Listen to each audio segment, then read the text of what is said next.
Hello guys, good morning. Welcome back to my channel. So for today's video guys, actually right now, dito ako sa loob ng airport sa Terminal 1. Pupunta pala ako ng consulate ngayon. So ang gagawin ko, nag-commute lang ako.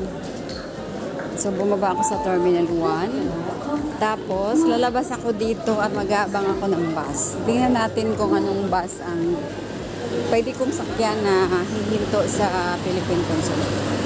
Sa Terminal 1, sa loob, lumabas ako at pa-right. Meron doon bus stop sa unahan. Ayun guys. So, bilisan natin dahil ang aking appointment ay pinili ko ang 11 o'clock. Ayan, bilisan natin bago umalis. Actually guys, iba na ngayon kasi matagal na akong nag-bus noon. So, lumapit ako sa bus driver at tinanong ko siya.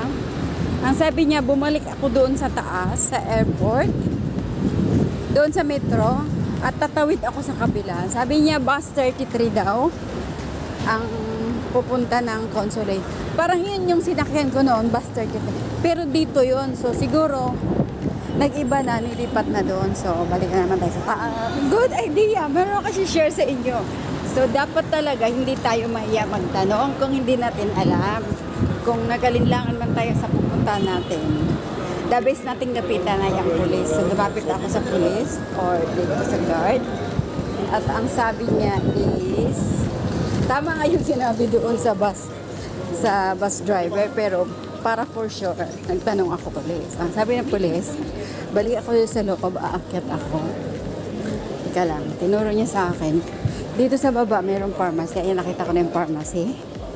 Para mabilis daw, mayroong elevator. Saan dito? Mayroong elevator para aakyat na lang ako. Ay, naku. Ayaw ko malate. 1. Sa elevator, pinindot ko lang yung 1, first floor. Dito, tumawid ako. Pero ang turo sa akin ang police doon sa overpass dahil direct. Pero nalito ako guys. Kasi inabot ko yung oras ko na dapat aabot ako sa sa appointment time. So, dito ako sa loob ng airport. Obviously. Tika lang. Bumalik ako kung saan ako pumasok. So, bumalik ako doon sa departure. Bali, ang exit ko sa kabilang side.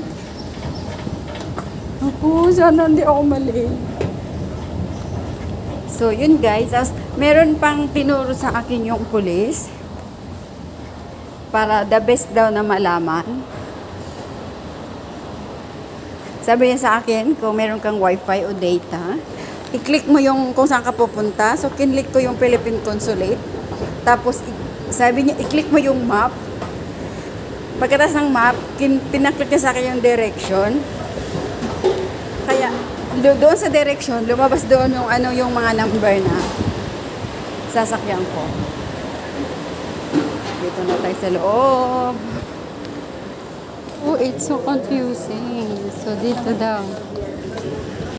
So, ayan guys, stressful ako kasi ang oras is 10:22 na. So, 38 minutes left na ma-reach ako doon. Ma-reach ko yung appointment time ko.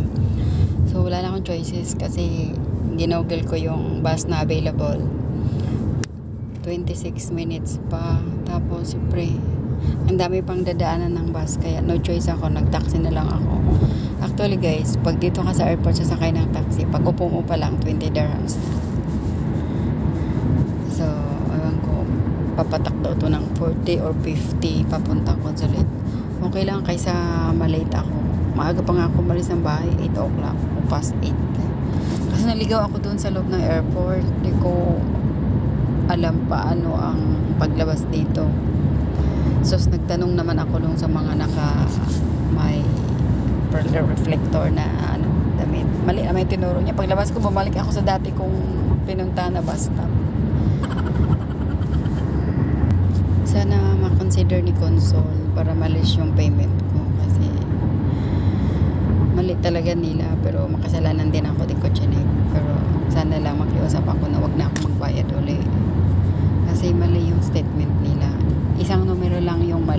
valid na 2022 ang nilagay nila 2024. So yung 4 lang. Yung 2 lang ang mali. Dapat sa 2 ay dapat sa 4 ay 2. Kasi future pa, hindi pa dumating yung April 21. Kaya makiusap ako doon sa loob. Pero pag no choice, bayad na naman ako ng almost 300 dirhams. Guys, nakarating na rin ako ng maaga pa. Ayan, naglalakad ako sa under the heat of the sun. Doon na naman tayo. Last na yata to. Last na to.